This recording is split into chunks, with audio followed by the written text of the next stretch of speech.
Hey guys, welcome back to my channel. I am your friend your teacher Nisha Sharma. कैसे हैं आप सब लोग? I hope you guys are good. So guys, हम English literature की series में romantic age of English literature, the most important for all competitive exam, you all know well, उस age को कर रहे थे और उसमें मैक्सिमम पोएट राइटर्स को हम कंप्लीट कर चुके हैं। लगभग 102 राइटर बचे हैं। आज की वीडियो में हम उनको कंप्लीट कर देते हैं और फिर मैं आपको रोमांटिक एज के एमसीक्यूज जो है डिस्कस करूंगी।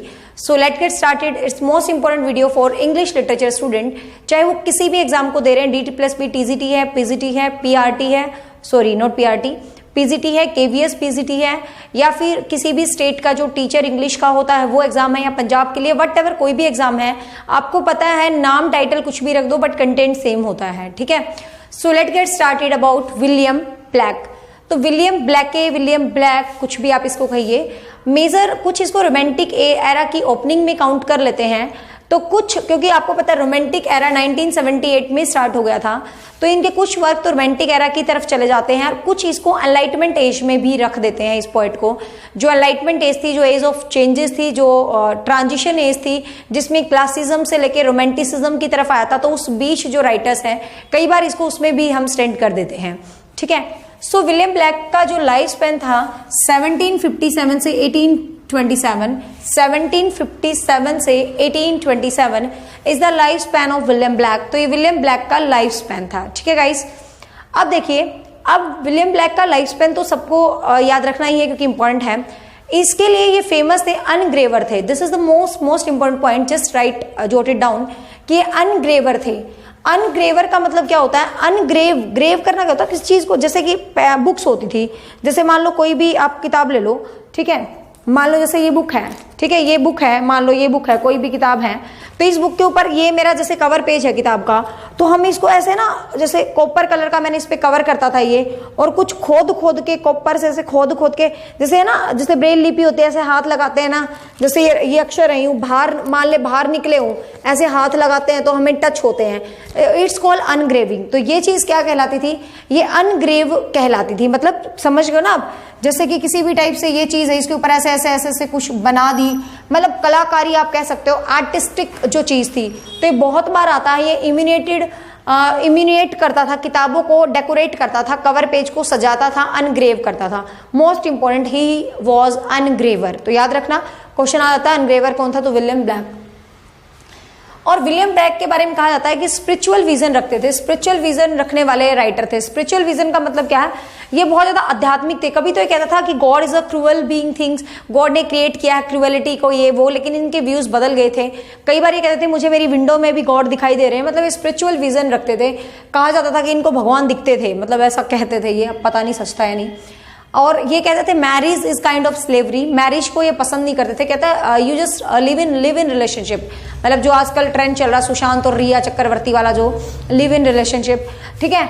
तो ये जो मतलब इसी टाइप की चीज को ये महत्व देते थे, लिव इन रिलेशनशिप को। Marriage is a kind of slavery, तो ये पॉइंट आप याद रखना, who said marriage is a kind of slavery. तो ये विलियम ब्लैक ने ये बात कही थी। अब आ जाते हैं इसके कुछ फेमस वर्क्स पे।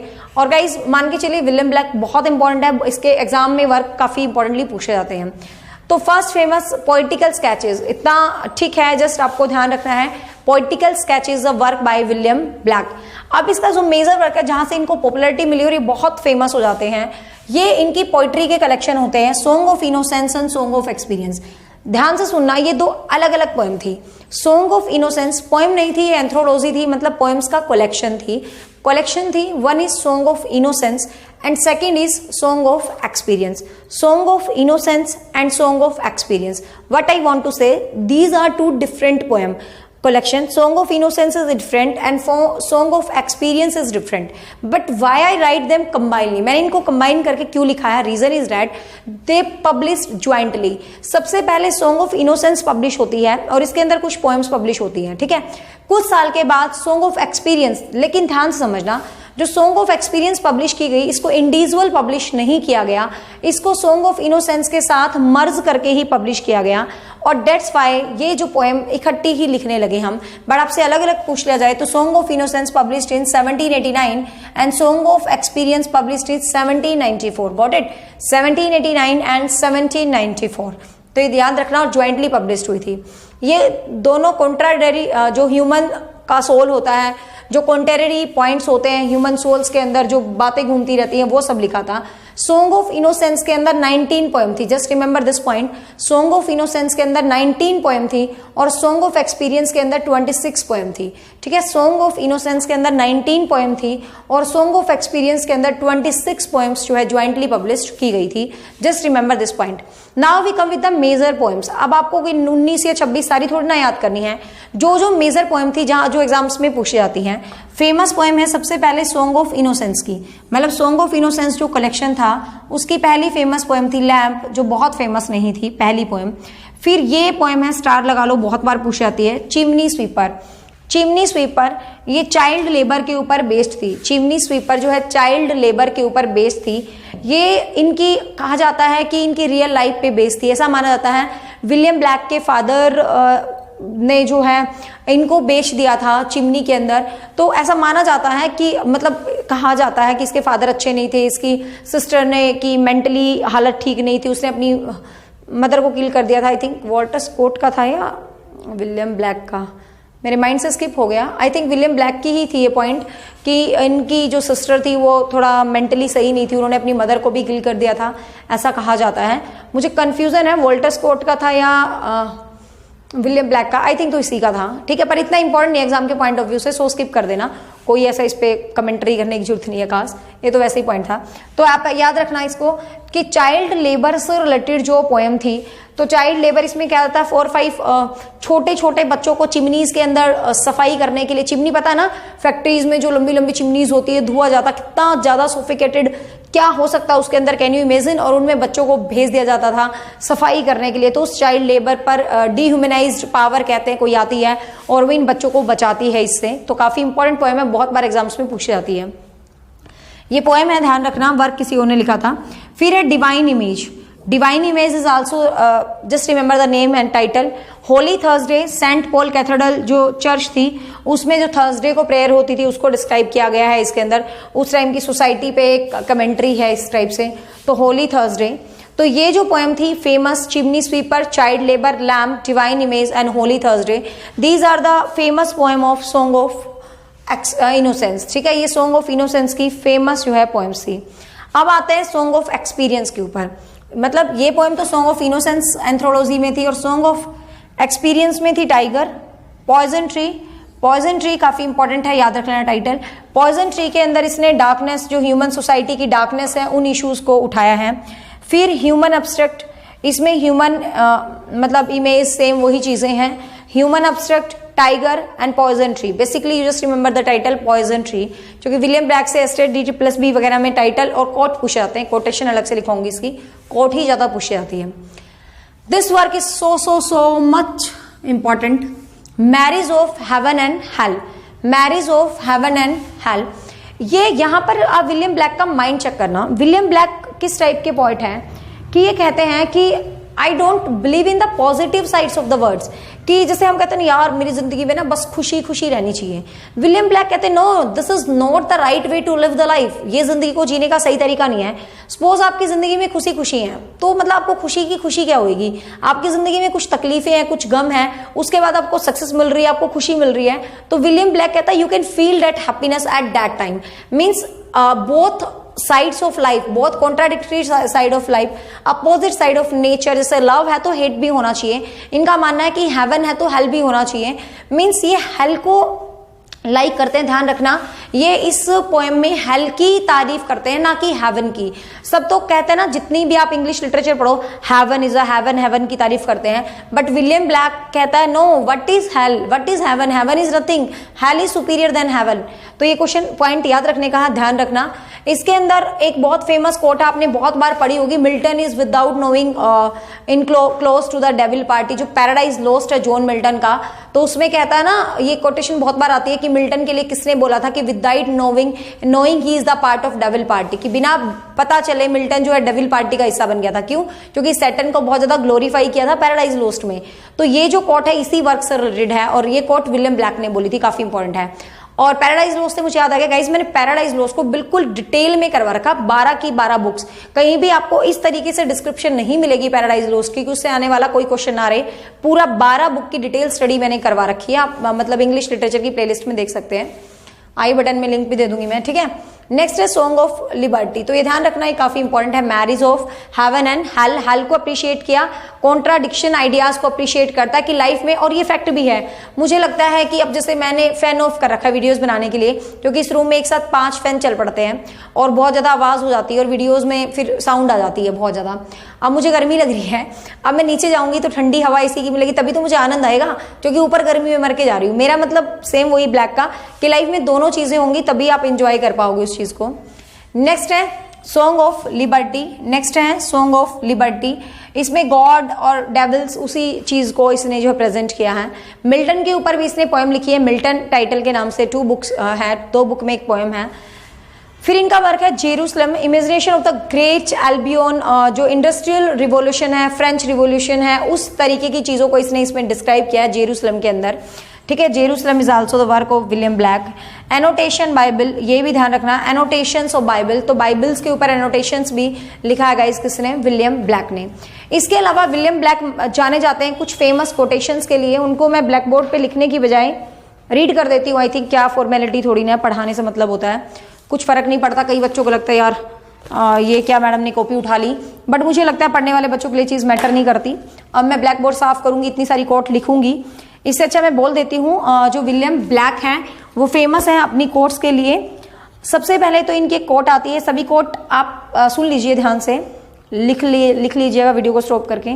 The creator of his word is very cruel being, सबसे पहले तो ये कहते थे the creator of this world, इस संसार का जो क्रिएटर है वो बहुत क्रूअल है, अच्छा नहीं है वो इस संसार का क्रिएटर है, जो ये कहते थे शुरू में, बट बाद में इनकी राय जो है चेंज हो गई थी। इनके जो फेमस लाइन्स हैं, इमेजिनेशन इज डिवाइन विजन, तो ये काफी इंपॉर्टेंट है। Imagination is divine vision, imagination को ये एक डिवाइन विजन कहते थे। To generalise is to be an idiot, ये कहते थे to generalise is to be an idiot, कि किसी चीज को आप जनरलाइज कर रहे हो, ये इडियट वाली बात है। To generalise is to be an idiot. फिर इनका एक कोट है जो काफी ज्यादा इंपॉर्टेंट है, आई एम इन यू, बहुत इंपॉर्टेंट है, लिख लो, I am in you and you in me, I am in you and मतलब तुम मुझ में हैं, यू इन मी और मैं तुम में हूं, mutual in divine love, mutual in divine love, I am in you and you in me, mutual in divine love, तो काफी अच्छी कोट है इसकी। एक इनकी जो फेमस कोटेशन है ये ध्यान रखना, a fool sees not the same tree that a wise man sees, ध्यान से सुना, ए फूल सीज, सी मतलब देखने वाला, SEE के पीछे S लगा दो, a fool sees not the same tree as a wise, wise मतलब WISE बुद्धिमान, कहता है फूल एक ट्री को ऐसे नहीं देखता जैसे बुद्धिमान देख सकता है। A fool sees not the same tree that a wise man sees, ठीक है। नेक्स्ट इनकी कोट है जो काफी इंपॉर्टेंट है, अपोजिशन इज ट्रू फ्रेंडशिप, बहुत अच्छी कोट लगती है मुझे ये, अपोजिशन इज ट्रू फ्रेंडशिप, किसी को अपोज कर रहे हो डेट इज ट्रू फ्रेंडशिप, मतलब आप उसकी गलतियां निकाल रहे हो, कमियां निकाल रहे हो, क्रिटिसाइज कर रहे हो तो अच्छा है। एक कोट है, क्योंकि विलियम ब्लैक कोट के लिए जाने जाते हैं, एक कोटेशन है, the true method of knowledge is experiment, the true method of knowledge is experiment, very good, कि नॉलेज का ट्रू मेथड एक्सपेरिमेंट होता है, आप जितनी एक्सपेरिमेंट करोगे उतनी आपको नॉलेज होगी, ठीक है। Means again I repeat the quotations of William Blake, to generalise is to be an idiot, to generalise मतलब जनरल जो होता है ना, जनरल IZD लगा दिया, to generalise is to be an idiot.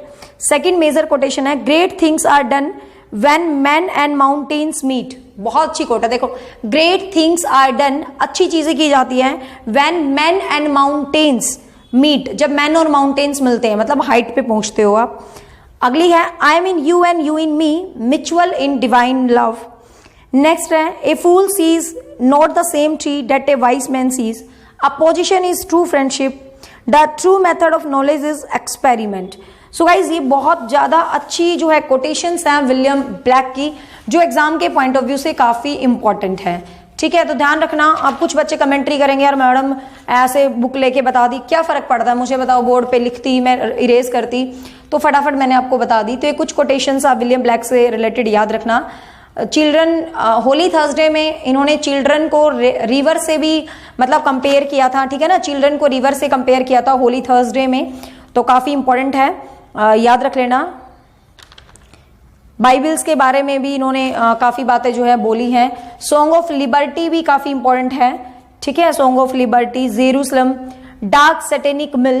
Jerusalem के अंदर एक फ्रेज है जो बहुत बार पूछी जाती है, डार्क सैटेनिक मिल, डार्क सैटेनिक मिल। तो ये फ्रेज है जेरूसलम के अंदर, काफी इंपॉर्टेंटली पूछी जाती है। फ्रेंच रिवोल्यूशन भी ध्यान रख लेना, करप्शन इंडिपेंडेंस के ऊपर फ्रेंच रिवोल्यूशन है, वो वर्क भी विलियम ब्लैक से रिलेटेड है। ठीक है गाइज, तो आई होप मैंने विलियम ब्लैक को अच्छे से आपको कोशिश करवाई है कवरअप करने की। इसके अलावा आप यदि से इसमें बात करूं तो वॉल्टर स्कॉट को थोड़ा सा देख लेना, मुझे लगता है आप रोमांटिक एज को कवरअप करके कुछ नया करेंगे। वॉल्टर स्कॉट जो है फेमस है हिस्टोरिकल नॉवेल्स के लिए, वेवरली नॉवेल्स के लिए, क्योंकि वेवरली उनका पहला नॉवेल था तो उसकी पूरी सीरीज ही वेवरली नॉवेल्स के नाम से जाने लगी। तो क्वेश्चन याद रखना, एक दो ही फेमस कि हिस्टोरिकल नॉवेल्स के लिए फेमस है Walter Scott, father of historical novel, and Waverley novels WAVERELY, Waverley novels के लिए भी फेमस है वॉल्टर स्कॉट। एक रोमांटिक एज में मैरी शेली बच जाती है। मैरी शेली का जो PB शेली की वाइफ थी, उनका फ्रैंकेनस्टाइन जो वर्क है, फ्रैंकेनस्टाइन FRANKENSTIN, स्पेलिंग इधर उधर हो सकती है, ठीक है, फ्रैंकेनस्टाइन जो वर्क है मैरी शेली का, डेट इज इंपॉर्टेंट। तो I think guys it's all about romantic age. I have tried my best to cover this age for you. Not the point of NET के लिए कुछ अभी चीजें बाकी हैं, क्योंकि इतना यूट्यूब पे करवाना पॉसिबल नहीं है, आप सबको पता है, इतना तो ऑफलाइन ही पढ़ाया जाता है। But I will try my best to create romantic age for KVS, DT+B and Haryana state, और किसी भी स्टेट का टेट है तो रोमांटिक एज से आप इतना पढ़ लोगे ना, और साथ में मैं आपको कल 100 क्वेश्चंस रोमांटिक एज के करवाऊंगी। I think it's more than sufficient. So at the last, if you like my videos, my study material and my efforts for you, then don't forget to like my videos and stay connected with me guys for new videos and new updates for English literature. And the last, I am from Haryana Panipat. Sunday special 4 घंटे की coaching भी होती है। If you want coaching and like study material like this, अलग अलग as के लिए ऐसे रजिस्टर्स पूरा नेट लेवल की डिटेल में है। आपको स्टडी मटेरियल चाहिए तो आप कॉन्टेक्ट कर सकते हैं। To the point, you will get the study material at your home address for UGC NET, DT+B, KVS and all competitive exam. So have a nice day. If you want to contact with me for study material, then you can contact 7015467794, 7015467794. Bye bye, take care, have a nice day, thank you.